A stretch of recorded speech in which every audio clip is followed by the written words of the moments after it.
Dear student, मानक अध्ययन classes में आपका स्वागत है।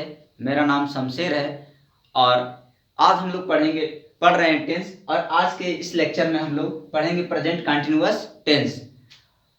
पिछले लेक्चर में हम लोग प्रेजेंट इंडेफिनिट टेंस के बारे में पढ़े थे। अगर आप लोग इस पिछले वीडियो को नहीं देखे हैं तो आप लोग उसको प्लेलिस्ट में सर्च करके देख सकते हैं। और अब इस लेक्चर में हम लोग चालू करते हैं। पहले देखेंगे इसका रूल, सेंटेंस का स्ट्रक्चर और ट्रांसलेशन भी देखेंगे। आपसे यही एक रिक्वेस्ट है, अगर आप लोग बढ़िया से एक नोट्स लेके अगर इस वीडियो को देखते हैं और नोट्स बनाते चलेंगे तो आप बहुत अच्छी तरीके से टेंस को सीख पाएंगे। न कि सीख पाएंगे बल्कि ट्रांसलेशन भी कर पाएंगे और आपका इसको अपना टाइम आप लोग जो इसमें लगा रहे हैं उसका फायदा भी मिलेगा। चलिए शुरू करते हैं, देखते हैं स्ट्रक्चर क्या होता है। स्ट्रक्चर मतलब किसी भी अगर कोई इंग्लिश का सेंटेंस होगा तो वह किस रूप में लिखा गया रहेगा। तो प्रेजेंट कंटिन्यूअस की स्ट्रक्चर होता है, पहले सब्जेक्ट आएगा, फिर हेल्पिंग वर्ब। हेल्पिंग वर्ब क्या होती है प्रेजेंट कंटिन्यूअस टेंस की? Is, am, are. तो हम सब्जेक्ट का अकॉर्डिंग इज, एम, आर का प्रयोग करते हैं। तो इज आएगा या तो एम आएगा या तो आर आएगा। फिर इसके बाद वर्ब की आईएनजी फॉर्म, जिसको प्रेजेंट पार्टिसिपल भी बोलते हैं, वर्ब की आईएनजी फॉर्म इस्तेमाल होती है। फिर उसके बाद ऑब्जेक्ट आता है, फिर अदर वर्ड आते हैं। ये है सिंपल सेंटेंस का स्ट्रक्चर। ये कैसा स्ट्रक्चर है सिंपल सेंटेंस का? कोई भी अगर सेंटेंस सिंपल में है, साधारण है, न नेगेटिव है न इंट्रोगेटिव, तो उसको बोलते हैं सिंपल है। अब अगर ऐसा सेंटेंस हो, सिंपल सेंटेंस हो, जिसका स्ट्रक्चर इस तरीके से होता है। एग्जाम्पल सेंटेंस देख लेते हैं, जैसे कमला खाना बना रही है। खाना बना रही है। आपको एक चीज और बता दिया जाए कि जो प्रेजेंट कंटिन्यूअस टेंस होता है, इसका यूज किसी भी क्रिया के जो वर्तमान में जारी रहे, किसी भी क्रिया जो वर्तमान में जारी रहती है उसको रिप्रेजेंट करने के लिए प्रयोग किया जाता है। तो यहाँ पे देखिए जो क्रिया है, कौन सा क्रिया रहा है? बनाने का। तो जो कमला है वह क्या कर रही है? खाना बना रही है। उसके खाने बनाने का काम जारी है। और जब एक काम जारी है तो हम बोलेंगे प्रेजेंट कंटिन्यूअस का टेंस है। और अगर प्रेजेंट कंटिन्यूअस का है तो इसका ट्रांसलेशन इस स्ट्रक्चर के हिसाब से बनना चाहिए। तो देखते हैं सब्जेक्ट हमारा कौन है? कौन खाना बना रही है? कमला खाना बना रही है। क्या बना रही है? खाना बना रही है। तो हमारा ऑब्जेक्ट क्या हो गया? खाना। सब्जेक्ट क्या हो गया? कमला। तो इसका ट्रांसलेशन पहले सब्जेक्ट, तो कमला का अंग्रेजी कमला होगा, कमला। अब कमला सिंगुलर सब्जेक्ट है और कमला के साथ क्या लगेगा? इज। कमला के साथ क्या लगेगा? इज लगेगा। तो इज लगा लेते हैं, कमला इज। कमला कौन सा काम कर रही है? अब हम कमला के बाद अब वर्ब की आईएनजी फॉर्म। वर्ब क्या है? बनाना। बनाना होता है कुक। कुक मीन्स पकाना। तो कुक में अगर आईएनजी जोड़ेंगे तो क्या बन जाएगा? कुकिंग। तो Kamala is cooking. Kamala is cooking. What cooking? क्या पका रही है? भोजन बना रही है, तो food. Kamala is cooking food. ये हो गया सिंपल सेंटेंस। अगर इसी का अगर हम नेगेटिव सेंटेंस देखें तो नेगेटिव स्ट्रक्चर भी देख लेते हैं। तो सब्जेक्ट हो जाएगा, फिर इसके बाद हेल्पिंग वर्ब इज या तो एम या तो आर। किसके अनुसार? सब्जेक्ट के अनुसार इज, एम, आर आएगा। फिर इसके बाद एडवर्ब ऑफ नेगेशन। इसके बाद क्या आ जाएगा? Adverb of negation. फिर वर्ब की आईएनजी फॉर्म, फिर ऑब्जेक्ट, फिर अदर वर्ड। अगर ऊपर वाले का देख ले तो अगर इसी को बोले तो इसका नेगेटिव, कमला खाना नहीं बना रही है। कमला खाना नहीं बना रही है, तो Kamala is not cooking food. Kamala खाना नहीं बना रही है। कमला खाना नहीं बना रही है, नहीं बना रही है। कमला खाना नहीं बना रही है। अगर इसका ट्रांसलेशन देखें तो Kamala is not cooking food. Kamala is not cooking food. ये हो गया नेगेटिव स्ट्रक्चर। अब हम इंट्रोगेटिव की बात कर लेते हैं। इंट्रोगेटिव स्ट्रक्चर क्या होता है? इंट्रोगेटिव में हमारा प्रश्न बनता है क्या से। जैसे हम कहें क्या कमला खाना बना रही है, ये क्या हो गया? इंट्रोगेटिव, मतलब प्रश्न पूछा जा रहा है और इस प्रश्न का उत्तर यस या नो में दिया जा सकता है। जैसे हम कहें क्या कमला खाना बना रही है, तो उत्तर हो सकता है हाँ बना रही है या तो नहीं। हाँ या तो नहीं। तो इस प्रकार के जब वाक्य रहे तो इसका स्ट्रक्चर हो जाता है। अब हम लोग देखेंगे इंट्रोगेटिव है। इंट्रोगेटिव का स्ट्रक्चर देखें तो पहले आ जाएगा हेल्पिंग वर्ब। हेल्पिंग वर्ब क्या होगा, या तो इज होगा, या तो एम होगा, या तो आर होगा, या तो इज, या तो एम, या तो आर, प्लस क्या आ जाएगा, सब्जेक्ट आ जाएगा, फिर उसके बाद वर्ब की आईएनजी फॉर्म, फिर उसके बाद ऑब्जेक्ट आएगा, फिर अदर वर्ड, फिर लास्ट में प्रश्नवाचक चिन्ह। हमें ये ध्यान रखना है कि जब कोई सेंटेंस प्रश्नवाचक है, मतलब इंट्रोगेटिव है, तो उसके अंत में क्या आना चाहिए, प्रश्नवाचक चिन्ह आनी चाहिए। यहाँ प्रश्नवाचक चिन्ह लगा लेते हैं और यहाँ पे लिख लेते हैं क्या कमला खाना बना रही है। तो हमारा अब यहाँ पे देखते हैं, तो इसका जो हेल्पिंग वर्ब है सबसे पहले लिख लेंगे, तो इज कमला कुकिंग फूड, और लास्ट में प्रश्नवाचक। बस हमारा सिंपल सा ट्रांसलेशन हो गया। देखिए हम चेंज क्या किए, सिंपल को जो हमारे हेल्पिंग वर्ब सब्जेक्ट के बाद लिखी थी उसी हेल्पिंग वर्ब को हम पहले लिख लिए, और हमारा हो गया इंट्रोगेटिव सेंटेंस। अब इसी का दूसरा इंट्रोगेटिव, अगर इसी का नेगेटिव देखें तो क्या कमला खाना नहीं बना रही है, अगर ऐसा होता है तो हम क्या करेंगे कि इसमें एडवर्ब ऑफ नेगेशन भी जोड़ना पड़ेगा, और कहाँ जोड़ते हैं, नॉट के बाद। सॉरी पहले देख लेते हैं कि इसका स्ट्रक्चर देख लेते हैं, फिर उसके बाद देखते हैं ट्रांसलेशन। तो स्ट्रक्चर हो जाएगा इज या एम, इज एम या आर, इज एम या आर हो जाएगा। इसके बाद क्या हो जाएगा, सब्जेक्ट आ जाएगा, इसके बाद क्या आ जाएगा, एडवर्ब ऑफ नेगेशन जिसको नॉट बोलते हैं, और लास्ट में प्रश्नवाचक चिन्ह। तो हो गया इसी का नेगेटिव का स्ट्रक्चर। और इसका स्ट्रक्चर देख लें तो कहेंगे क्या कमला खाना नहीं बना रही है, क्या कमला खाना नहीं बना रही है, तो क्या कमला, तो यहाँ से हम इसको हटाएंगे और इसको हटा के जो सब्जेक्ट है, अब यहाँ पे अगर हम लिख लेंगे तो हम देखें पहले अपने पुराने पिछले वाले सेंटेंस में बस थोड़ा सा चेंज किए, तो हमारा कैसा बन गया है, इंट्रोगेटिव नेगेटिव सेंटेंस। तो ये इंट्रोगेटिव नेगेटिव है। अब एक स्ट्रक्चर और बनता है जब हमारा प्रश्नवाचक शब्द हिंदी वाक्य के अंत कहाँ आता है, बीच में आता है। जब इस प्रकार का सेंटेंस रहे तो देखते हैं कैसे इसका स्ट्रक्चर बनता है, और फिर इसका ट्रांसलेशन भी देखेंगे।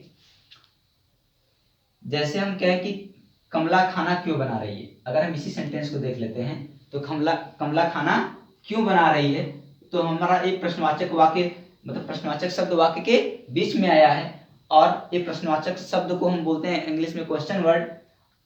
तो इसका ट्रांसलेशन अगर देखें तो पहले क्या आ जाएगा, क्वेश्चन वर्ड आ जाएगा, question word plus is am are, फिर सब्जेक्ट, फिर वर्ब की ING form, plus object, plus other, फिर प्रश्नवाचक चिन्ह।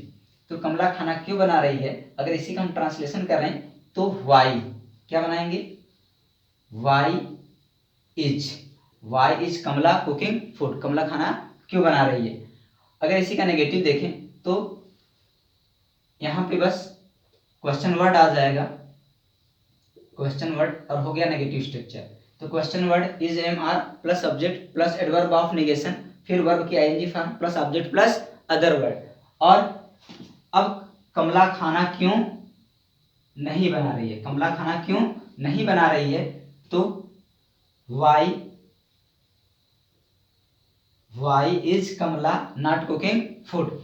तो इस तरीके से हम देख रहे हैं कि जो प्रेजेंट कंटिन्यूअस का टेंस है, इसमें जितने भी इसके अफर्मेटिव सेंटेंस, चाहे नेगेटिव सेंटेंस, या तो इंट्रोगेटिव, और इंट्रोगेटिव जितने प्रकार बनते हैं सारी प्रकार का हम लोग ट्रांसलेशन देख चुके हैं, कब जब हमारा सब्जेक्ट सिंगुलर हो। अब हम आते हैं सब्जेक्ट जब हमारा प्लूरल होता है, तब उसके लिए देख लेते हैं कि एग्जाम्पल। तो और जितने इसमें नियम है आप लोग इसको नोट कर लीजिए, आप लोग देख भी चुके हैं। अब हम सिर्फ ट्रांसलेशन बताएंगे।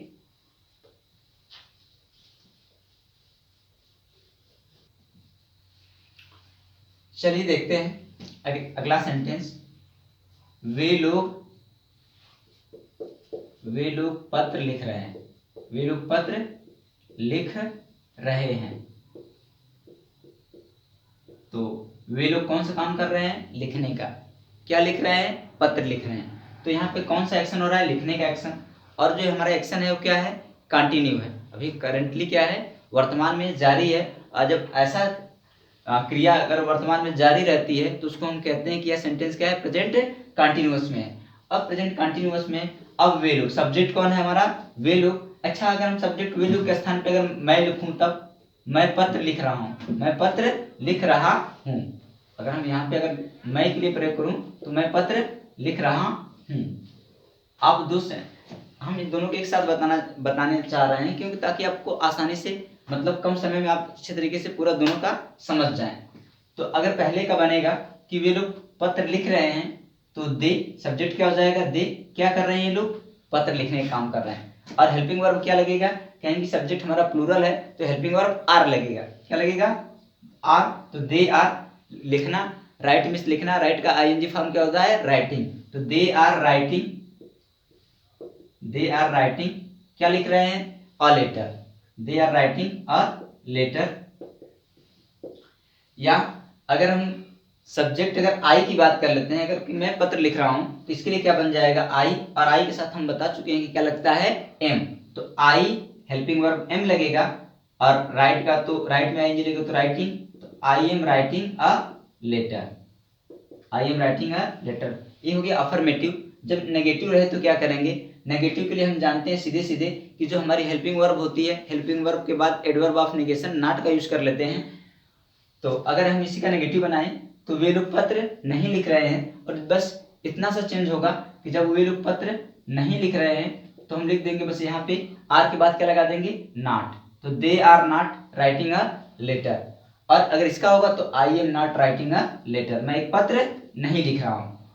अब अगर इसका इंट्रोगेटिव सेंटेंस देखें, इंट्रोगेटिव में बनता है दो प्रकार से, या तो एक क्वेश्चन वर्ड वाक्य के शुरू में ही आ जाएगा, या तो एक बार क्वेश्चन वर्ड वाक्य के बीच में आएगा। तो दोनों, जब शुरू में आता है क्वेश्चन वर्ड तो हम उसका आंसर यस या नो में दे सकते हैं, और जब बीच में आता है तो उसका हम आंसर यस या नो में नहीं दे पाएंगे। जैसे देख लेते हैं कि क्या वे लोग पत्र लिख रहे हैं, क्या वे लोग पत्र लिख रहे हैं। तो इसका स्ट्रक्चर हम देखें तो पहले हेल्पिंग वर्ब से शुरू होगा, और यहाँ पे हेल्पिंग वर्ब क्या है, जब सब्जेक्ट प्लूरल होता है तो आर होती है। तो लिखेंगे आप लोग आर। अब इसके बाद क्या जाएगा, सब्जेक्ट। सब्जेक्ट कौन है, दे। तो आर दे। और इसके बाद मेन वर्ब। मेन वर्ब क्या है, हमारी लिखना। कौन सा काम हो रहा है, लिखने का। तो मेन वर्ब में क्या लगेगा, आईएनजी। तो are they writing a letter. और लास्ट में क्या लगेगा, प्रश्नवाचक चिन्ह। तो are they writing a letter. अगर इसका देखें दूसरे का कि क्या मैं पत्र लिख रहा हूं, तो एम आई क्या हो जाएगा, am I writing a letter, am I writing a letter. और लास्ट में प्रश्नवाचक चिन्ह। अगर इसी का नेगेटिव देखें तो are they not writing a letter, मतलब क्या वे लोग पत्र नहीं लिख रहे हैं। अगर इसका नेगेटिव देखना होगा तो are they not writing a letter, और इसका am I not writing a letter. हम जब भी नॉट का प्रयोग करते हैं सब्जेक्ट के बाद और मेन वर्ब से पहले कर लेते हैं। अब एक और स्ट्रक्चर देख लेते हैं कि जब हमारा प्रश्नवाचक शब्द वाक्य के बीच में हो तो क्या वे लोग पत्र क्यों लिख रहे हैं। अगर हम ऐसा देखें तो वे लोग पत्र क्यों लिख रहे हैं, ये लोग पत्र क्यों लिख रहे हैं। तो इसका बनेगा अब वाई, क्वेश्चन वर्ड क्या है, वाई। वाई के बाद आर, सब्जेक्ट आ जाए, हेल्पिंग वर्ब क्या आ जाएगा, are. Why are they writing a letter, LETTER। और लास्ट में क्या जाएगा, प्रश्नवाचक शब्द। अगर इसी का नेगेटिव बनाना है तो वाई वे लोग पत्र क्यों नहीं लिख रहे हैं, why they are not writing a letter, वे लोग पत्र क्यों नहीं लिख रहे हैं। जब नहीं बनाना होगा, नहीं लिखना पड़ेगा, तो why they are not writing a letter. तो इस तरीके से हम लोग देख रहे हैं कि प्रेजेंट कंटिन्यूअस टेंस का जो ट्रांसलेशन है, जो इसका सारे रूल हम लोग देख चुके हैं। ट्रांसलेशन भी बहुत आसानी से कर सकते हैं आप लोग। अब हमारे पास थोड़ी सी ये प्रॉब्लम होती है कि ट्रांसलेशन करने में हमको थोड़ी सी वर्डिंग प्रॉब्लम हो जाती है, हम वर्ड को अच्छे तरीके से समझ नहीं पाते हैं, या तो हमें उसकी अंग्रेजी नहीं आती है। इसके लिए आपको थोड़ी सी एक एक मीनिंग थोड़ा थोड़ा कुछ ना कुछ लोग लर्न करना पड़ेगा, और जैसे ही आप लर्न कर लेंगे आप पाएंगे कि आप किसी भी सेंटेंस का आसानी से ट्रांसलेशन कर पा रहे हैं। तो इस लेक्चर में इतना ही।